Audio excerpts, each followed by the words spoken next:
welcome back. This is part 2. If you haven't seen part 1, go down to my channel. It will be down there below, but let me just continue what I was trying to say. So PrEP and PEP are two different but very similar medications. So how I like to explain it, because a lot of people know about birth control more than they do know about PrEP and PEP. So basically PrEP is equivalent to birth control. You know, you take that every month, you take that every day, and it's just like, or once a month or every 3 months, or you have it consistently. It's consistently in your system, the birth control. So it's like I'll say more, it's like the birth control pill, because it is a pill, PrEP, and you just take it, and it prevents, just like how birth control prevents pregnancy, PrEP prevents you from catching HIV. So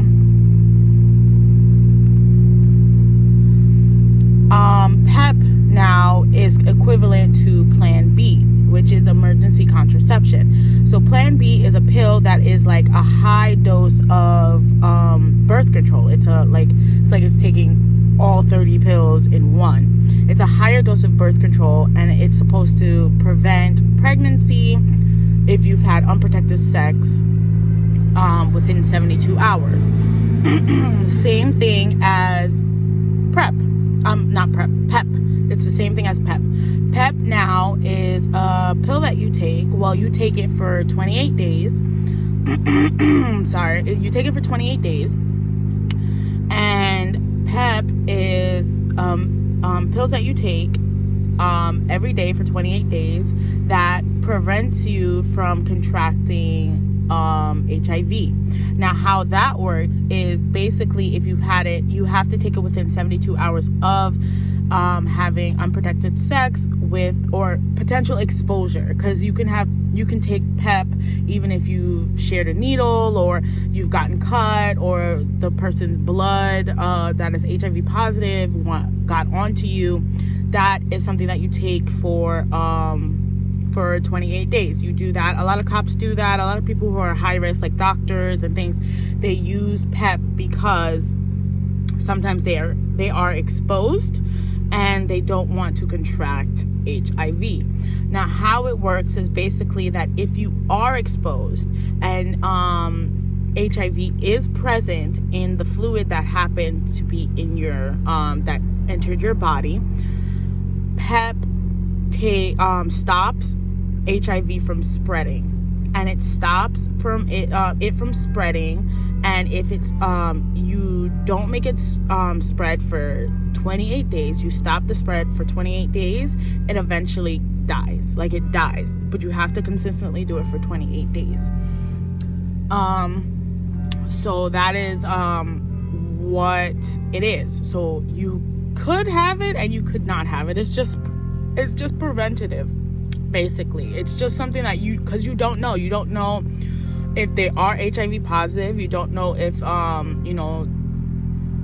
if like the needle was tainted with someone who had HIV, or you don't know if that blood from that person or whatever fluid from that person is positive for those things. So that's why people do that. You get that when you were raped. You get that if you had unprotected sex. You can get that as well. You can get that when you work in a place where you can be exposed. So I am on PEP right now. I don't know. He said he's clean, but I don't know him. He could lie just because he wanted, his dick wet, basically. He could lie. And he could also be telling the truth. So I just don't want to gamble my chances away, because if I have HIV, it's a lot harder. My whole life has changed, everything like that. So I much rather have just take this medication to be 100% sure that I'm not going to get it. And it's not 100% sure, actually. PEP and PrEP, I think, are 97% accurate. So there is that 3% that can affect you. There's also, different strands that might be immune or whatever. You never know. So that's just something that you have to just like prepare for. But I much rather give myself a fighting chance. So anyway, after he dropped me off, I went in the car, started smoking a cigarette, and I ended up calling the emergency hotline to get an emergency prescription for this PEP. They asked me all these questions, and then I had to go to the hospital, get all these tests done. And I ended up getting all the tests done. I got my pregnancy test done. I got hepatitis A, B, and C done. I got syphilis done. Gonorrhea and chlamydia done. And they're checking my liver and kidney function, and an HIV test done. And I got all of those tests. I also did the COVID antibodies test as well. So I did all of those tests and everything. I was freaking out. I was doing all of this stuff, and I was so depressed. I was so ashamed. I was just like, oh my God, I can't believe I did this. I can't believe I'm going to die from HIV, because I was researching everything. I'm like, oh my God, I'm going to be that 3%. Oh my God, it's going to be a strand that is mutated to this PEP, and I'm going to get it. And then I'll lose my husband. I'll lose my family. I'll never have kids again. Like, all of these crazy, nonsensical things went to my head, and I was in my complete low. So I ended up talking to my therapist, because it was the same day. It was Wednesday, and that was the day I was in the hospital and everything. And we ended up talking. He saw how depressed I was, saw how sad I was. He saw that I was like on the verge of crying and everything. And I told him everything. And he said to me, he said, you know what, Vanessa, I feel like you really do have bipolar disorder. And I think you need to go on medication, because that's the only way to stabilize it, basically. I need to go on mood stabilizers or antidepressants. And he advises me to go seek a psychiatrist right now. And yeah,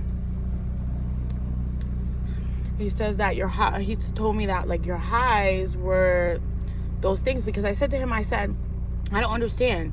I was fine with Roger, having that thing. I already said in my head that I didn't want to have random sex, and Roger's not random. Roger's someone that I've had sex with before in the past. I trust him. I have his number. I know where he lives. Like, I know him.